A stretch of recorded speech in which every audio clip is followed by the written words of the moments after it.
में भी जोगाड़ नहीं मिलल। 18 के उम्र में भी जोगाड़ नहीं मिलल। तो कैसे खेली होली हमरा यार ना मिलल। अरे यारो नहीं मिलल भतारो नहीं मिलल।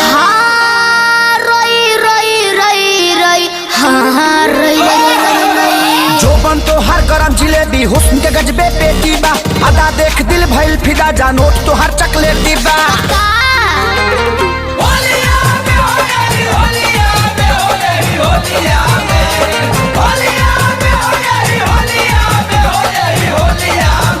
अरे यादव जी के हाँ यादव जी के, अरे यादव जी के सही हाँ बनाई लीजिए यही होलिया में।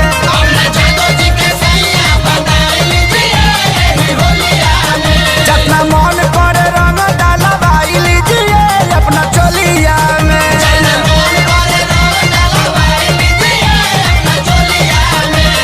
अरे जादू जी ज्यादा नहीं खा बोला।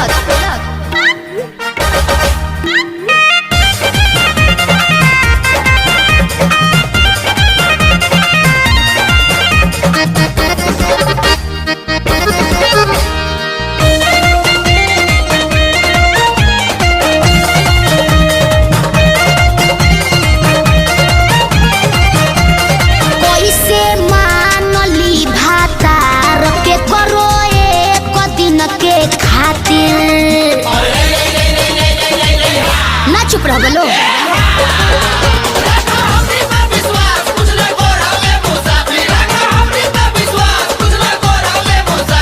अरे सो बुझतानी हो नाही परम विश्वास हम बात में ना केहू के आई बहो।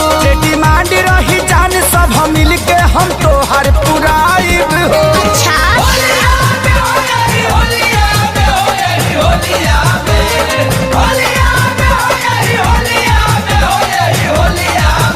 अरे यादव जी के हाँ यादव जी के, अरे यादव जी के सही हाँ बनाई लीजिए यही होलिया में।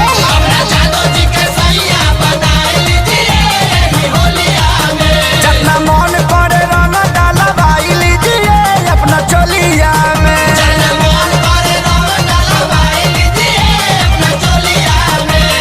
चोलिया में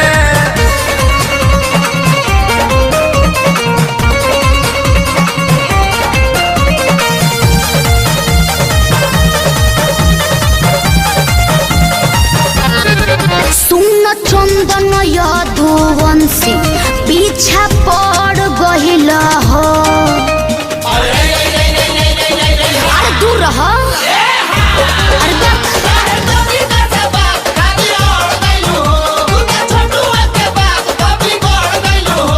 तो का चाहता रहो हंस बनिए दादा हम आके खेसारी के बस्ती हो। नाच ठुमका लगा के तू कहला विवेक संग मस्ती हो। अरे दादा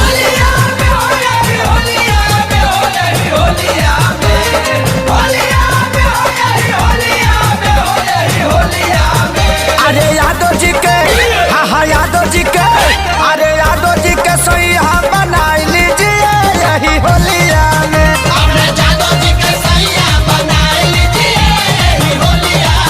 जितना मन करे रंग डालवाई लीजिए अपना चोलिया में।